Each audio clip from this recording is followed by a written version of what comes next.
been really going after the Canadian market, killing the Canadian market. I mean, we're in Walmart, we just got a contract with Costco, there's that. And then I made the transition into the cannabis space as well. It was a very easy, transition for me to, get into cannabis and the edibles and the processing of cannabis, simply because it's a very similar type of product that we're making.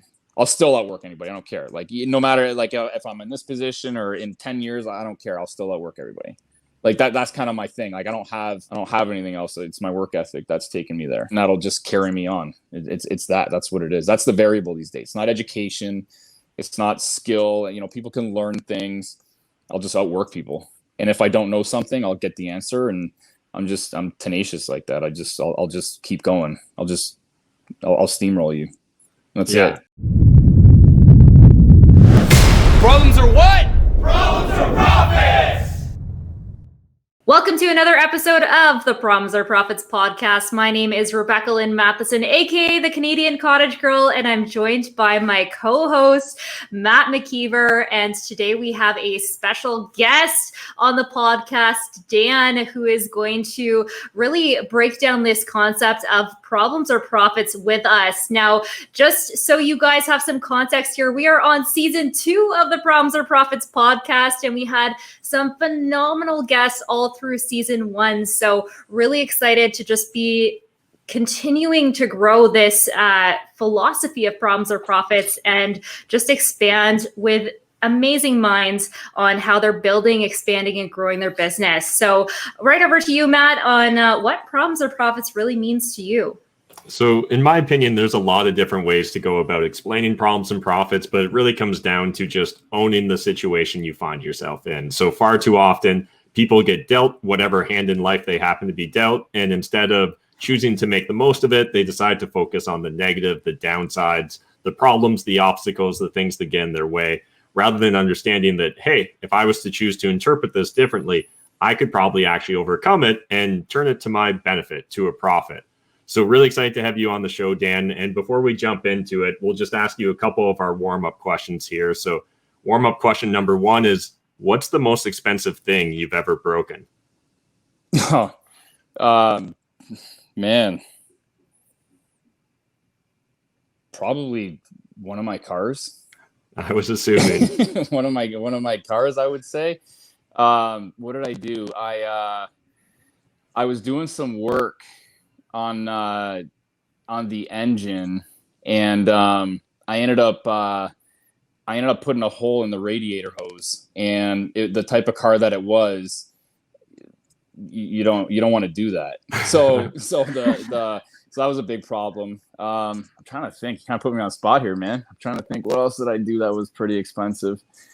I mean, like I've broken shit that I shouldn't have in houses and some of my real estate, and I'd get pissed off and do something stupid that shouldn't have maybe been demoed or something like that, but it ended up working out anyways. But I would probably say something like with my car, or probably maybe even like brushing a curb, or scraping a rim on a curb or something like that, or probably driving in areas that I shouldn't be. Like I remember driving.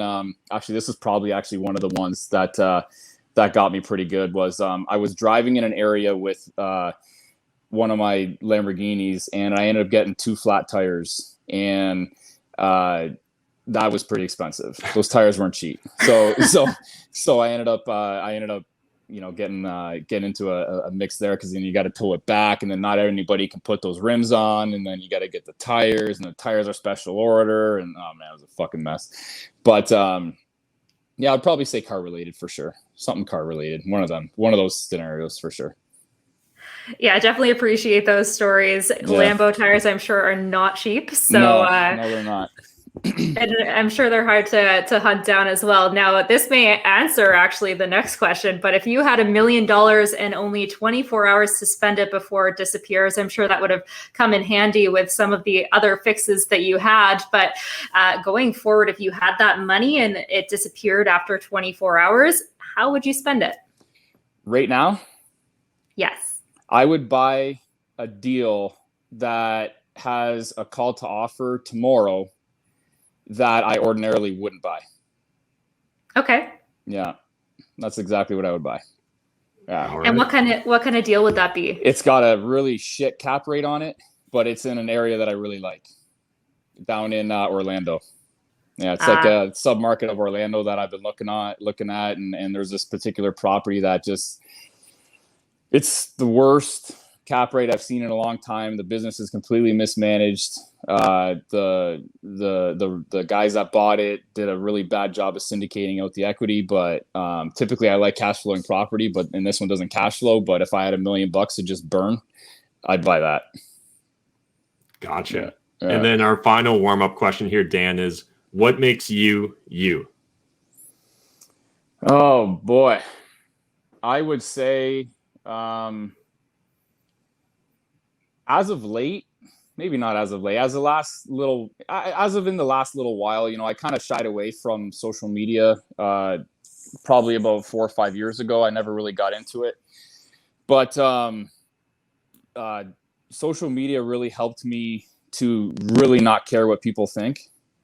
And I've always been, however, like very unapologetic with everything I do. I kind of do what I want and don't really care what other people think about it. I say and kind of do what I want, with respectfully. I'm not some kind of asshole, but I've kind of, I guess even developed the reputation of that. I don't really, if even people like they'll troll me, I'll troll them right back. I don't even care. Like I have fun with it. Right. So I think unapologetic would be maybe what a lot of people have said kind of makes me who I am. I don't like to kind of say that from a personal perspective. I like to use what other people have said about me. And a lot of people have said I'm very unapologetic in everything that I do. Yeah, I appreciate you sharing that. And I'd love to kind of segue into just a little bit of your backstory, because I imagine that ability has served you well as you've gone on to be a serial entrepreneur.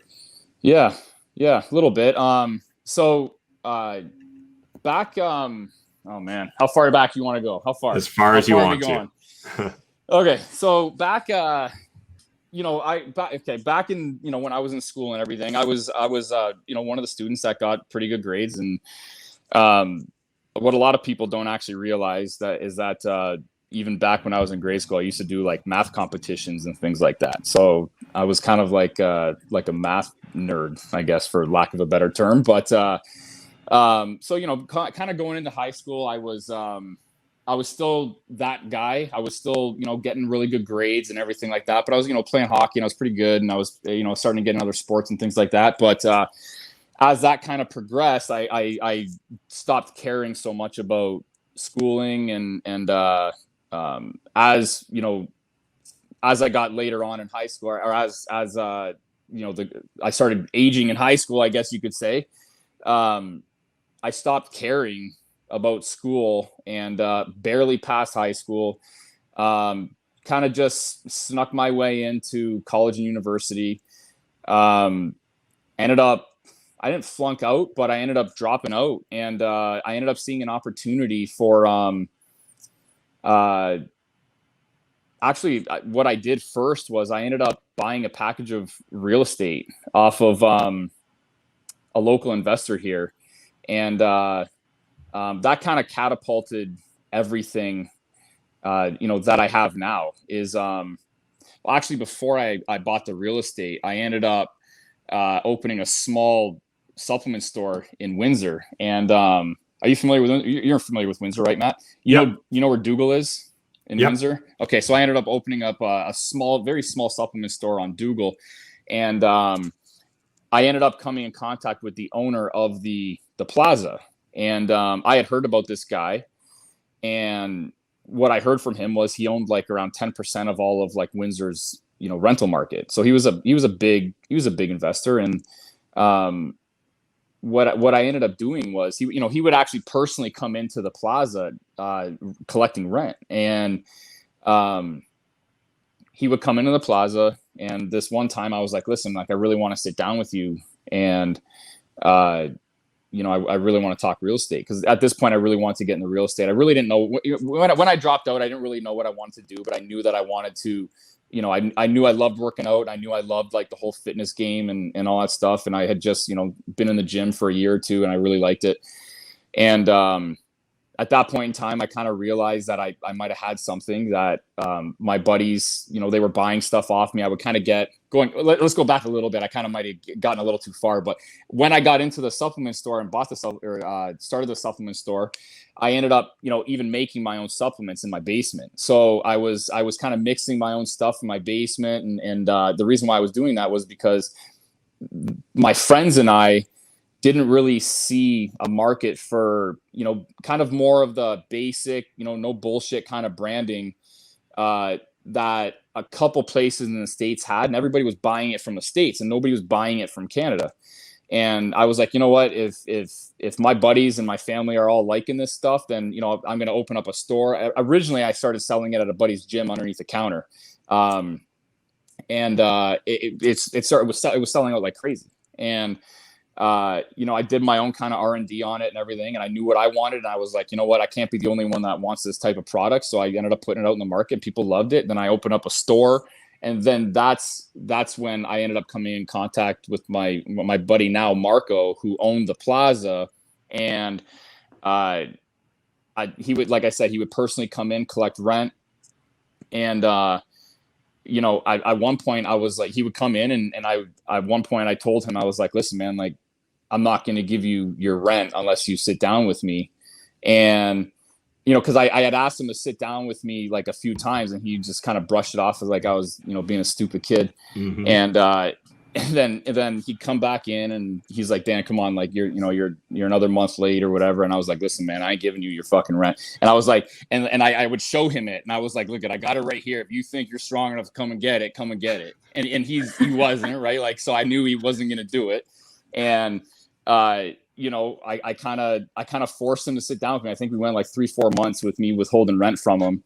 And then we sat down at like Tim Hortons, and we kind of talked real estate. It wasn't like a groundbreaking, conversation or whatever. He's more the type of guy that's like very location driven. We were talking about a property that came up on the water here in Windsor, and he's like, if you don't buy that fucking property, you're stupid. Like, he's like, you're just the stupidest person ever. But he doesn't see he sees a value in only location, and he'll buy only based on location, regardless if it makes money or not. I love location, but I also want to buy cash flowing property. But that was kind of how the conversation went. Like, location. That's it. Goodbye. So that's kind of, that was the gist of the conversation. So I kind of took whatever from that conversation and moved on. And I ended up doing really well with the store, closed it up because I realized that I couldn't scale the store. So I actually ended up starting a website prior to the store. The website wasn't doing very well. I opened a store in, because the website wasn't doing well. Then it started to flip. The website started to pick up. I closed the store because it was going to be more difficult to scale a brick and mortar store. And then I focused solely on scaling the website. So that was back in probably 2010, 2009 at that point. It was called True Supplements at that point. Then in 2011, I believe I changed it to Canadian Protein. And we've been really going after the Canadian market, killing the Canadian market. I mean, we're in Walmart. We just got a contract with Costco. We've got contracts with Rexall. I mean, you name it. We've got all the big brands, and we're working with a lot of big brands in the country, and also a couple other big brands that are on store shelves in GNC or whatever. So there's that. And then I made the transition into the cannabis space as well. It was a very easy transition for me to get into cannabis and the edibles and the processing of cannabis, simply because it's a very similar type of product that we're making. Very similar licensing, very similar processes, very similar manufacturing equipment, very similar business structure. So it was a natural progression for me to get into a very similar type of market, and we're kind of doing things a little bit different. I'm sure you guys are very familiar with how the cannabis market operates in Canada. It was kind of like a gold rush, and people were just throwing money at it, regardless of whether the business made money or not. And I'm kind of coming from a different perspective. I'm, looking to operate this business and make it profitable from the start, which we're doing. And, that's kind of the model for, Pure Fusion Cannabis is we're going to be profitable from the very get-go, and we're not going to rely on, hype and hopes and dreams. We're going to make product, and we're going to be good at it, and we're going to run efficient. And so that was a natural transition. And ever since that one conversation also with Marco, I've gotten into the real estate game, and I've never really looked back with regards to, real estate. I kind of did the real estate thing as a backup plan so that I would have a retirement, because if I'm not going to be, my dad, retired from GM, and, we don't have any, I knew that if I was going to be a dropout, I wasn't going to have a retirement plan, right? I was going to have some kind of cushy, 60 plus retirement plan, when I'm done working. So I knew I kind of had I knew I had to fall back, but I was good at, finding real estate, and I was good at putting deals together. So it ended up scaling, and kind of over time it turned into, Coachwood Capital, which now we're, down in the States buying properties and, syndicating out equity for people that want to buy stuff in the US with me and partner up and that are kind of done with these wild cap rates and, and non-cash flowing properties in Ontario. Right. So, and, Canada for that matter. So it's a different animal down there, and it's awesome. Like, they're cutthroat, man, down in the US. It doesn't operate the same here. They really are. They will fuck you any chance they get. And you have to be really sharp, and you have to be really careful what you do down there, because you could lose a lot of money, but you can also make a ton of money. So it's a really interesting market down there, man. It really, and at the end of the day, the market down there is, there's a reason why, back before I got into real estate, I'd sit at the Windsor or Detroit River there and look across from Detroit and be like, man, I really wish I want to start owning, I want to eventually own real estate like that, looking at that skyline. There's a reason why those guys have, thousands of units in their portfolios. It's meant to scale over there. And you can make some serious money. You're playing with the big boys over in the US. It's no longer, small time. And that's what attracted me. I wasn't interested in, these single family homes and duplexes and fourplexes and stuff like that anymore. I want like the complexes down in the US, and those are just hard to come by because the big REITs pick them all up, or the big funds, they pick them all up over here, and it's very difficult. So whereas, something like 20%, 80 to 20 or 80%, and is owned by like the REITs and the big dogs over in Canada, and it's flipped over there. A lot of it, 80% is owned by, 80 to 90% really over in the US is owned by individuals or, corps or whatever. So about 10 to 20% is owned by like the institutions over in the US. So it allows for other players to come into the market too. So it's an interesting market over in the US, that's for sure. But that's pretty much me in a nutshell, man. Like what I got going on. And, I dabble in a little, limo company here and there, and I got the car stuff going on, but yeah, that's pretty much it. Awesome. Yeah, I definitely appreciate that context here. Yeah. And as a serial entrepreneur, you've gone from, starting to dabble with supplements in your basement all the way to scaling a multi-million-dollar business, to then getting into a completely different industry in cannabis, to then getting into real estate. So it seems like those skill sets across the board are transferable across industry, but it's getting to that certain level of drive. So what do you think are the things that allowed you to actually get to that point of being able to scale that business up to where you got it to? And then now you're scaling multiple businesses. So what do you think those steps are for maybe that initial starting entrepreneur that's just getting into a specific industry? Okay. So I have a couple of things that I would say that really helped during different stages of, I guess, the journey. So in the beginning, I tried to do everything myself, and a lot of people will shy away from that. A lot of people will tell, I've heard a lot of, these gurus that will tell people, in order to scale and in order to do this and that, you have to hire the right people and you have to, do whatever. But I have a different take on that. I don't like that, that model. The reason why I don't like that model is if somebody's starting out, you should be the jack of all trades in your business. You should know your business and know everything about it and everything what it takes from every aspect. When I started the supplement company, I was the one pouring. I worked the store for 8 to 10 hours a day, and then I was pouring and mixing for another 8 to 10 hours a day. And if you're not willing to do that, maybe the business isn't right for you. Maybe entrepreneurship isn't right for you. I mean, I would kill myself, to get things done. I'll outwork anybody. And that I feel was the key in the very, very beginning. Is my perseverance and my dedication and to the success that I wanted.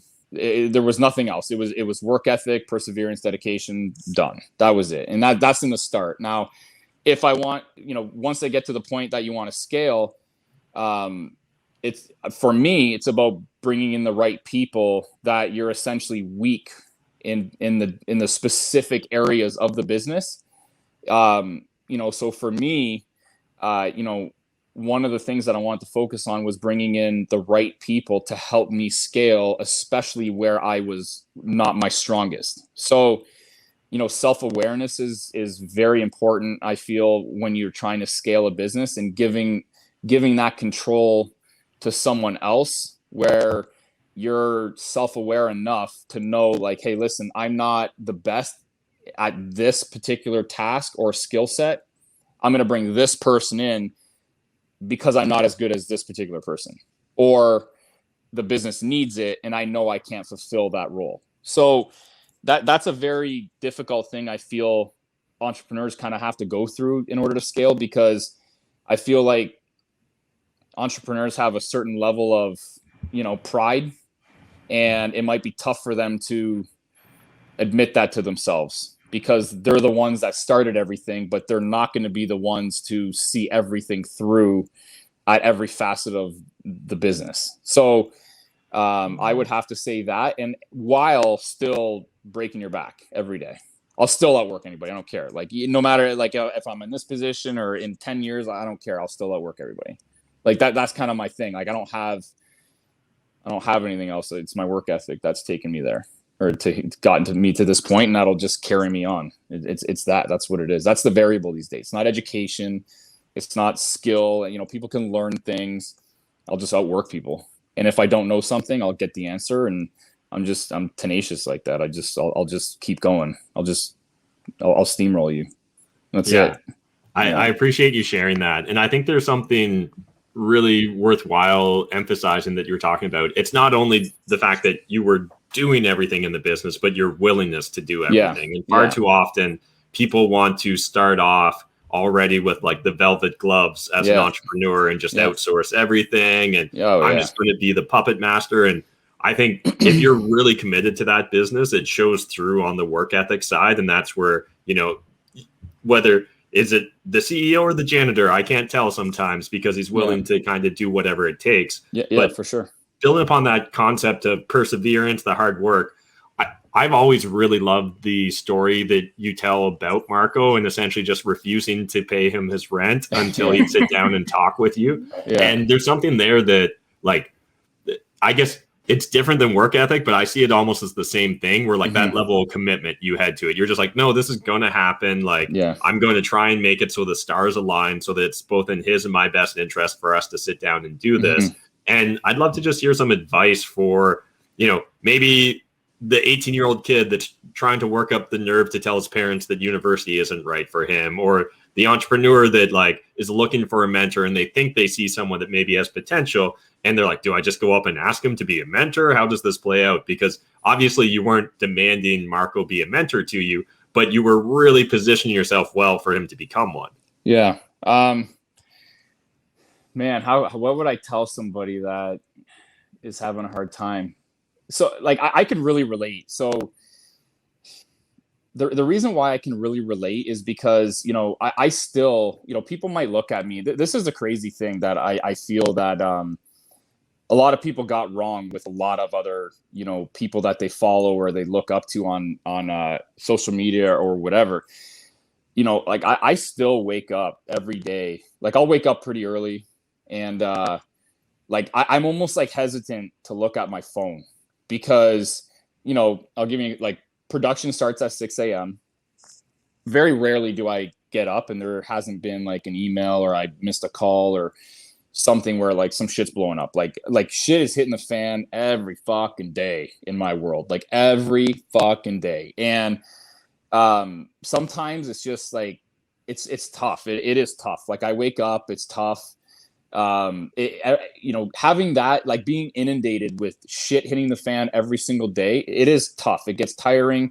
It gets very tough. You know, it's, yeah, man. I mean, you know, I wake up in fear every day. This is a lot of things. Like, again, this is something that a lot of people don't actually realize. And, you know, I feel a lot of entrepreneurs will like lie to a lot of people and they kind of like paint these, you know, fucking leprechauns and rainbows and, you know, flowers and shit. Like everything's like all, you know, golden and everything in their world. And I don't understand how that could be, because dealing with people is like super tough. Dealing with business is like super tough. And just the real world is really fucking tough. So maybe I just don't handle it very well. I don't know. But at the end of the day, you have to want it. You have to really want it hard, that you really have to want it enough that you're willing to wake up every day, eat shit, and have the perseverance to kind of just, you know, drive through it and push yourself through all of it, or you're not going to make it very far.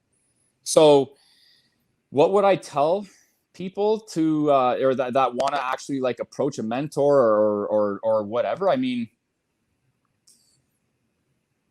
I don't know what I would tell somebody. I got to be honest. I mean, I think I would be straight up honest with them. And I would just say, listen, man, like either you want it or you don't. If you don't want it, then don't approach them. But if you really fucking want it, then go ahead and do it. And you know, like, listen, like when I get into certain situations too, like I'm all nervous and everything too. Like I'm not like all these gurus and everything like that. They're not, you don't think that they get nervous and you don't think that they're fearful. You don't think that they don't know that, like, hey, listen, I need to be on my game, or somebody's just going to trouse me and, you know, walk in and take all my shit. Like, I know that. I know there's people like on my website right now looking how to take me out.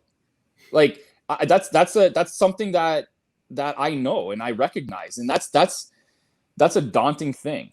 And, you know, to be quite honest, you know, I'm kind of spilling a lot of shit here, but it's, you know, great. at the end of the day, like I feel like my driving force is a severe fear of failure, to be quite honest. You know, I went through a lot of my life where people told me that I'd be a failure, and you know, even you know, buddies of mine would say it. I have this one particular example that I don't even know a day that has gone by in my life that I have actually not thought about this particular instance. You want me to tell you? Yeah. Oh yeah. Okay. Definitely. So a buddy of mine, so I have like very successful friends. Like I've got a couple doctors, they're all like software engineers, fucking mechanical engineers, like you name it, right? Like bankers, like high level bankers, like everybody's like something. So here I am, a dropout, right? So we were at this bar and one of my buddies just had come back. So we were like in university. I wasn't, but he had just come back. He got a placement in Sweden at this like high profile engineering firm. So he comes back. It was kind of like around the holidays or whatever. And he comes up to me, and this is when I had probably just dropped out. So it might've been like, you know, my first or second year. I don't remember even how far I made it, to be quite honest. But he had just come back and he's like, oh, you know, what are you doing, Dan? Like, I haven't, you know, talked to you in a little bit. And I'm like, oh, you know, I dropped out. And he's like, and he's like, well, what are you doing? And I was like, I'm working at a gym.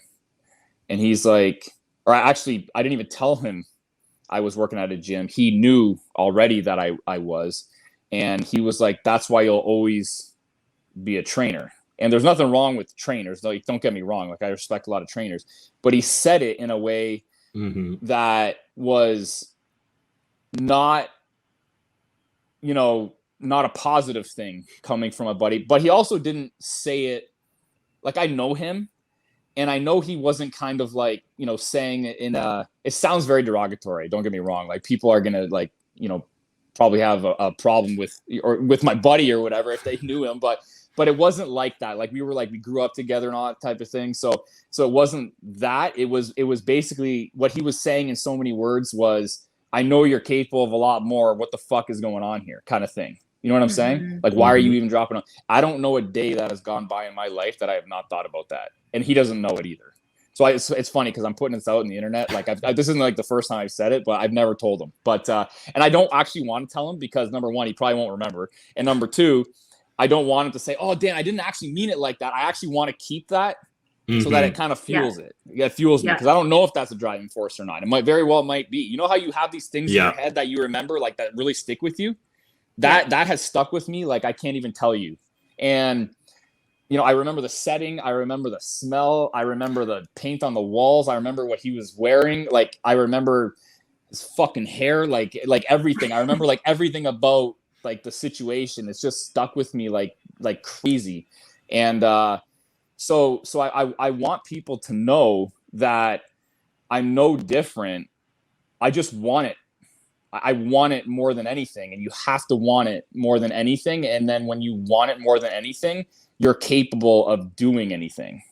So that's what I think I would tell people. You just have to want it.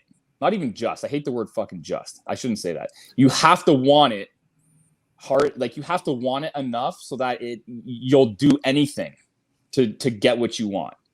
That's what I can say. Like, there's no magic.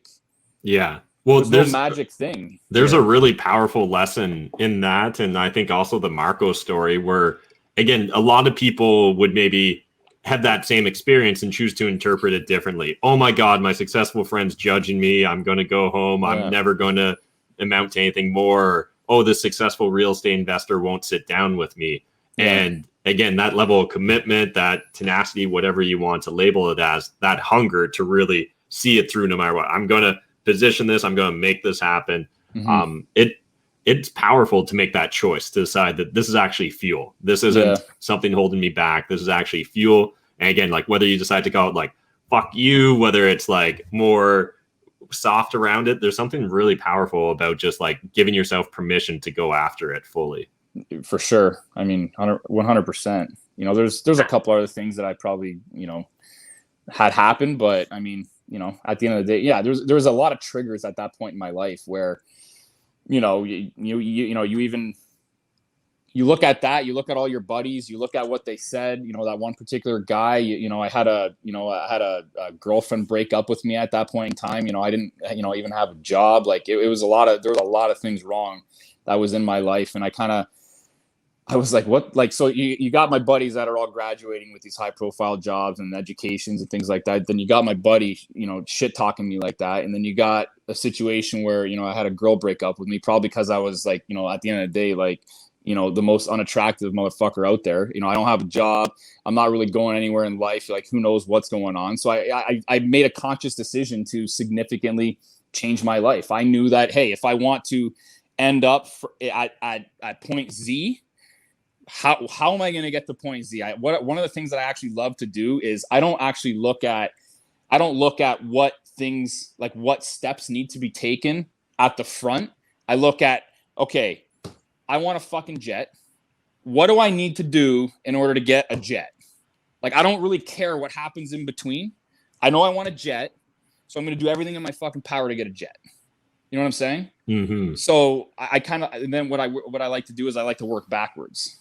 You know, so I kind of re-engineered my life to set myself up to, you know, get to a specific stage that, you know, hey, listen, I can buy, you know, wild cars, or I can have the freedom that I want, or, you know, I can, you know, do whatever. So I like to kind of re-engineer things that way. I don't like to, I like to go all in. I like to go 0 to 100. You know, I want to hit 100 as fast as possible, and I'll look in my rear view. You know, I don't want to like watch the speedometer, you know, 10, 20, 30. Like, I want to hit 100 and then I'll look back, and that's it. I don't reflect. I don't do any of that shit. Like I don't reflect on anything. Like honestly, Matt, if I reflect, I'll fucking puke. Like I'm not even kidding. Like I got so much shit going on. I'm not interested in reflecting. I'm just not. I'll get like anxiety from it. You know what I mean? Like just I got to go forward. I'm not interested in looking back. You know, so that's kind of how I've been. You know, I'm the same way no matter what. Now I'm vacation. Like I don't even like get me off the fucking beach. Let me just work. You know? Yeah. So it's just kind of is what it is. Yeah. Absolutely. Dan, I love a good FU fuel story. So that FU fuel coming from your friend, I think is just like so inspiring because again, like Matt said, like not everyone will view that the same way, but you chose to step the fuck up and take the next step to become the man that you want to be. And like, that's just what people have to realize is that it's not just given to you. Like you have to do the work and make it happen. And I just love that you've held on to that story. Now, I'd love to hear your perspective since that one has stuck with you and is still a source of fuel. Like, how do you recreate that in different scenarios? Like when you're entering into the US market, you mentioned that that's a whole nother ball game. So how do you recreate that FU fuel in another space? Yeah. So my perspective is, I've said it a couple times in my podcast with Scott there, but like I don't look at anybody and think that like I'm not capable of doing what they've done, and I don't think anybody for that matter should. I mean, especially real estate, it's not tough. Like real estate is very easy. Like of all the businesses that I've been involved with, real estate actually is the easiest to operate. Succeed at, yeah, and to succeed at. I mean, one of the things that I should say to people is like I don't consider my real estate an investment. It is a business to me, and I operate it as a business. It's not, you know, it's not passive. I'm actually not a big fan of like the whole passive terminology. I truly feel that if you want the greatest success in real estate, it won't be passive for you, and it should not be. So I operate my real estate as a business, and you know, I look at these potential businesses and these potential markets, and I look at the people that are in them, and you know, I look at this and the whole picture, and like you said, the US over there, and I look at that and I'm like, well, why can't that be me? Like, fuck Cardone. So at the end of the day, like I look at that scenario, and I don't actually, like, I don't know that guy, and I don't really care to know him, to be honest with you. But at the end of the day, I kind of look at somebody like that, and I'm like, well, like if he can do it, I can do it. Or like if anybody can do that, I can do it. Like I never put any barriers on myself whatsoever. Like I think I'm not some genius or anything like that, but I'm smart enough, and it doesn't take some kind of brain surgeon to do, like, you know, have success in business. You just have to have the tenacity, and you have to have the patience. You have to have dedication, the perseverance to be able to do it. And if you can see those things through, you can do anything. And that's one of the reasons why I relate business to fitness all the time, is because if you're capable of changing your body and changing the way that you look, it's probably one of the most powerful things ever to be able to accomplish. So that's why I really relate it to it. Cause I always relate it back to, you know, hey, you know, if you want true success in business and you think that you can do it, change how you look. You know, is how you look how you want to actually look? If it's not, go change it and tell me you can. And if you can, then you'll probably have the tenacity and the perseverance and the dedication to be good in business. That's why I always relate it back. Cause like, yeah, controlling what you eat every day and having the dedication to be in the gym and throwing around weight every day and busting your ass is the same dedication that it takes to be a successful entrepreneur. I truly believe that. And then not only that, it'll help you mentally, emotionally, and physically to be able to see everything through on the business side of things, because it's fucking tough. So that's kind of the approach that I take with a lot of things. Is I don't care who the guy is. I don't care how much money he's had. At the end of the day, I don't think I'm, you know, necessarily less smart than that person. Maybe I'm not smarter than him, but I don't think I'm necessarily any less smart than him. So why not me? At the end of the day, it just takes balls. Like that's it. You know, maybe Cardone's, you know, maybe he's got big balls. I don't know. But at the end of the day, you know, maybe he was just, you know, a guy that said, fuck it, I'm going to scale this, and I want to do something, and I want to leave a legacy, and I'm going to do it. Well, if he can do it, why can't I? That's kind of like the approach that I've kind of taken with everything. You know, why shouldn't it be me at the end of the day? Like, why shouldn't it be you, Matt? Right? Yeah, 100%. Why not you, Rebecca? Right? I often like to think of Absolutely. that in a similar sense of, you know, for me, it's sometimes finding whatever, a hero, guru, I'd like to refer to it as a god, and then tearing them down and realizing like, oh, actually that's completely reverse engineerable. That's a human being there. It's not an actual god.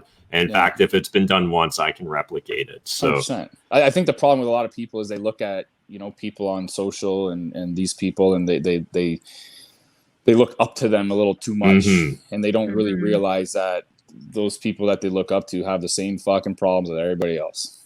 It's just the same shit. Maybe it's at a different level, but it's the same fucking problem.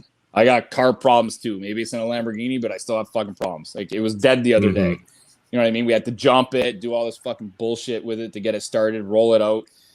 Maybe it's a twin turbo Performante, but you know, maybe somebody's having an issue with their Corolla. It doesn't make it any less of a pain in the ass. So we all have the same shit, maybe at just different levels. That's it. But I think that a lot of people, look a little, you know, too much into, you know, the people that they're seeing. And like what you said, they're kind of not seeing it for what it actually is. And, you know, obviously there's, you know, a lot of smoke and mirrors on social media and everything, right? So absolutely, you know, it kind of puts people down a little bit, but you know, is what it is.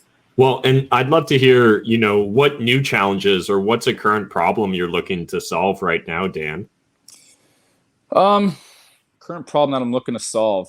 I wouldn't say it's a problem right now, but something that I'm very excited about is, all the properties that I've actually purchased in Coachwood, I've actually kept for myself, to be quite honest, because I ended up getting really good deals on them. I want them for myself, but it's getting to the point where, you know, we're starting to scale into bigger properties, and you know, it's going to be time now to start bringing in investors into the fund, and I'm very curious to see what we're capable of. All right, Dan. Well, before we wrap up this episode, I'd love just to hear maybe some general advice, maybe some lessons that you've learned that you'd really love to pass along to the next generation of entrepreneurs that are maybe just about to jump into their first endeavor. Yeah, so I actually have a personal experience that just happened with me over the weekend. Actually, I was not weekend. It was like Friday. So I went to a local car show, and I brought a couple cars. And a lot of, I get this all the time, right? Well, what do you do? You know, this and that. It's you know, obviously it's probably one of the most common questions that I get. And a couple people ask me like, well, how can I be in your shoes, or, you know, eventually, and, you know, what can I do? And there's a couple things that I really recommend people always do when they ask me these questions. So number one is, if you want to be in a specific situation down the road, what I like to do is I like to reverse engineer things. So say, for example, you know, one of my goals is I want a private jet one day, right? So how much money do I need to make to get a private jet? In order to make that amount of money, what do I have to actually do to be able to make that amount of money? And I've tried to figure out, okay, if I want to be at point B, that would be like a point Z. What would it take to get me there, right? So that's, you know, what kind of business do I have to be in? Because, you know, it might not be the best opportunity to just own, like, say, for example, a supplement store. You know, I'm going to relate it to me, right? You know, in order to get to point Z where you're able to do that, it's a scalable business, and it's not a simple business of you know, a localized type of thing. You might have to pull in X amount of customers. So then you have to figure, okay, well, if I want to make X amount of dollars to be able to do, you know, X, how many customers do I need to have? How much repeat business do I have to have? You know, how much do I have to profit from each order, say, for example, right? In my scenario. So I like to reverse engineer things. If that's a goal of yours, like if you want a Lamborghini one day, you have to be making X amount of dollars. So if you need to be making X amount of dollars, you know, maybe, you know, your current position that you're in is not going to allow you to do that. Or if you're in real estate, for example, how many cash flowing properties do I need to be able to afford that. So I like to reverse engineer it. I like to have the goal. And if that's the goal, I don't want to just have a goal. I want to actually figure out how to accomplish that goal. So if you have the goal there, how am I going to reverse engineer that goal? And then number two, this is probably one of the things that I really tell people is, so again, my variable that I have over people is not, education. I don't necessarily think I'm smarter than, anybody else or whatever. I outwork people for, right. So like, which is what, we talked about. So like my whole position is, if I can work 16 hours a day, 6-7 days a week, and the other person is working 8 hours a day, 6 days a week, I'm going to get to my goal or accomplishing what I want to accomplish in half the amount of time. So ordinarily, right? Or potentially, so I'm going to try to do whatever I can to work more, smarter, and more efficiently. So I'm not the type of person that's like, work less, just, work smarter or whatever that saying is. I want to figure out how I can work more and also smarter. So maybe I get 3 times the amount of work done than a typical person would get, right? So instead of accomplishing my goals at, say, in 30 years, which is, a lot of people end up doing, they're in their 60s or whatever, then they're flying, around on their private shit, or they're driving the cars that they want after like a full career. I don't want that. If I want to have that in 10 years, you better be willing to work 3 times as hard, 3 times as efficient, 3 times as smart. So that's what I would say that those are the 2 biggest things that I feel have, really elevated my game is, those two things. No, I appreciate that. And I'd love to maybe dive a little bit more, at least into the first part there, because 100% agree with you. Reverse engineering is absolutely critical if you really want to achieve your goal. But I guess I deal with a lot of people that are new to this ecosystem of the idea that you can get control of your life, that you can actually decide, like, I want to have $10 million 10 years from now, and then you can actually just go out and build a plan towards that. And so I often find people, in my opinion, struggle with one of 2 issues. Either they think way too small, or they think too big without thinking practically, if that makes sense. So like, I've had people be like, I'm going to be a billionaire in 10 years. And I'm like, that's technically possible. But like, do you understand what type of business you're going to even have to create in order to succeed at that? And then other times someone's like, I'd love to buy my first rental in the next 5 years. I'm like, dude, like, let's speed that up a little. So any advice on like, how do you figure out what is the right goal or a reasonable goal? Well, I think, okay, so let's relate it back to myself. I think a lot of people have these goals and aspirations for things that they have no idea of, even if they like it. So, I've come across a lot of people that, have these goals that they want to, own X amount of real estate, and they don't own anything right now. What the problem with that is they like the idea of real estate ownership. But when I ask them, like, what do you do? What are your hobbies right now? And it's like these snowflake people that don't want to like get in there and like change a toilet. Well, you might have a hard time like starting there or at a starting point. And I've been to enough, group talks or seminars or whatever, where, I've, over the time, I think I was actually at the first one I've ever done with you guys actually. And I've been to a couple other ones, and, I had some people come up to me and they were like, well, my goal in the next 6 months is to own say a 20 or 30 unit property. And I don't plan on managing it myself. And all I want to do is scale, and I'm gonna use other people's money to do it. And I'm just like, what the fuck are you even talking about? And they're throwing out all these acronyms that I've never even heard about. And I don't, and they have no idea like what actually goes into that. So I think what people need to really do is step back and find an interest. And then if you're actually interested in something, and here's another thing that I actually really do not want to promote is actually, and I know a lot of people might disagree with that, but I am not an advocate of chasing like a passion. And the reason why I'm actually not an advocate of only going after your passions is because I feel if you do that, you might be missing out on a lot of opportunity. For example, when I was younger, I wanted and I thought I was going to play in the NHL. Well, that didn't pan out, and I didn't really have another passion. So if I would have been able to kind of maybe open my horizons a little bit earlier on, I might have had a little bit more of a successful career maybe earlier. So what I like to tell people is, and here's the thing too, if you find your passion, that's amazing.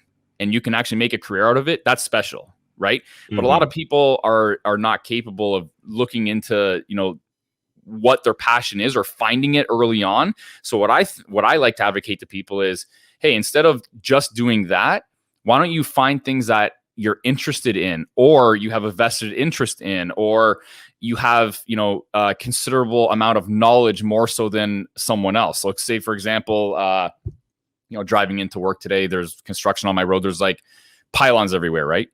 Well, what if somebody has, some knowledge about having, knowledge about manufacturing pylons, or, the guy that actually is manufacturing pylons, I'm sure he's probably not passionate about making pylons, right? So, but he's probably really successful at it. Maybe he's successful at business or something along those lines, or find something in you that you feel you're good at, or that you typically use on a daily basis, or you wish you could use on a daily basis, or a service that you wish was out there. Fill that void. It doesn't necessarily have to be something you're passionate about.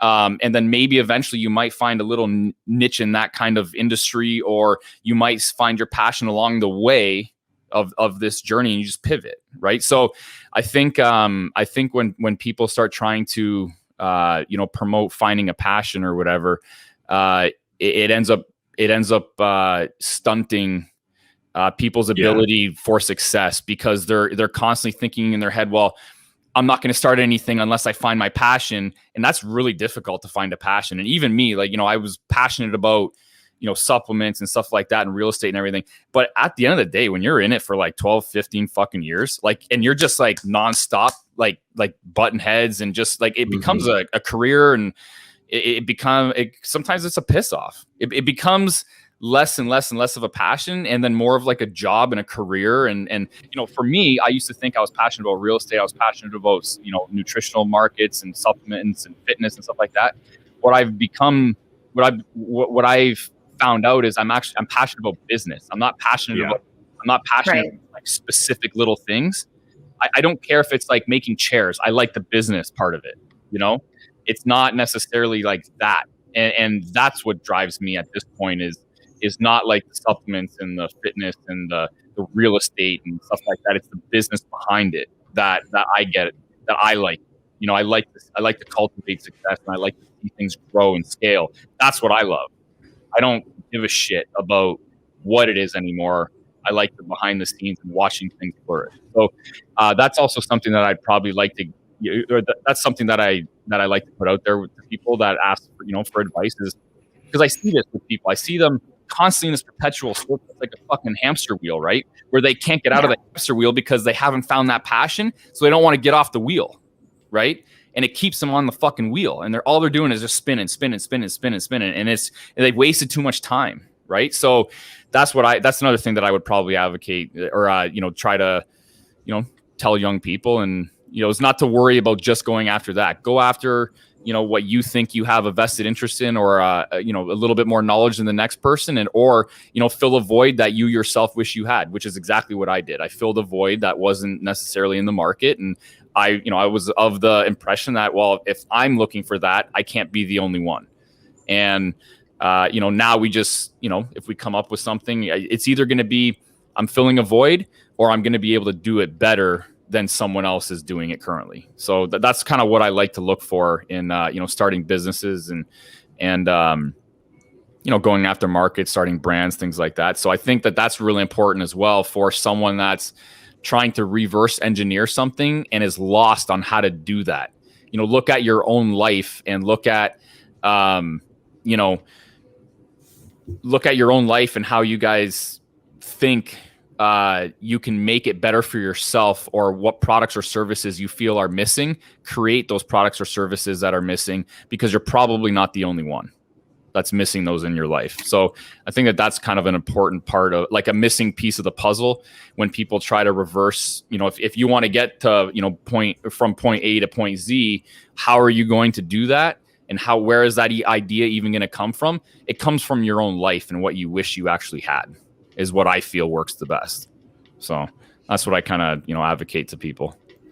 Yeah, I definitely appreciate that, Dan. And one thing that you mentioned there was getting from point A to point Z, and in the pathway, just creating something that you would actually want to consume. And I can definitely appreciate that, even from the approach of whether you're a content creator or whether you're creating a product or service for someone, you're filling a void. And if it's something that you would actually use yourself and you're actually passionate about, or even just something that you're strategically better than the next guy at doing, then I definitely think that there can be value added there. And if it's something that you're already a consumer of yourself, like supplements or protein in your case, then you're able to have a competitive advantage in that space because you are also a consumer. Now, in saying that, Dan, you've definitely been a serial entrepreneur going across multiple different industries. So is there an industry or an opportunity maybe that you're too busy right now to take down yourself, but maybe an inspiring entrepreneur could absolutely pursue or follow up on? Oh man. So you're looking to give my secrets away, eh? All the secrets. Let me see what that, I've always wanted to start a clothing line, to be honest with you. Okay. Yeah, I feel like in Canada especially, I feel like a lot of people or a lot of the industry lacks a really cool, like especially fitness clothing line or like an active apparel kind of clothing line. So I think if anybody comes up with like something serious like that and reasonably priced, I mean, you got all these other people that have done it, or it's got to come from different countries and things like that. And by the time it gets our country, it's heavy, it's got a heavy price tag on it. But I think it's something that I've definitely always wanted to do, but never really came across. And then, I used to like, I'm maybe not in the hype beast era anymore, but, I have always liked that kind of like, grungy kind of like fear of God kind of, clothing kind of style. So I've always kind of, had aspirations of starting something like that. But, I'm kind of, like you mentioned, I'm a little too busy for it right now. So, yeah. But yeah, I kind of like that. I kind of like to, I like a little bit of style, and I like a little bit of, a little bit of hype. So I've always kind of wanted to put my own, creative edge on certain things, but I got enough going on right now. Maybe someday. Yeah. Another thing I've always really wanted to do was I wanted to start a chartering, like a jet charter in Southern Ontario. Yeah, I think that would be really cool. Mentioning the jet, I that's why I have the limo service. So I started the limo service because if I didn't want to drive somewhere, I wanted to, say if I had a business trip up in Toronto or wherever, Ottawa, whatever, and I wanted to get 8 hours of work done, I wanted to be able to have somebody to drive me, but I could never justify simply buying a vehicle to make that happen with. So I started a company so that if I ever, the company was serious, in all intents and purposes based off of the fact that if I didn't want to drive myself, I didn't have to, but I wanted it to be self-sustainable. So that's kind of where that came from. So I would apply the jet to the exact same standards.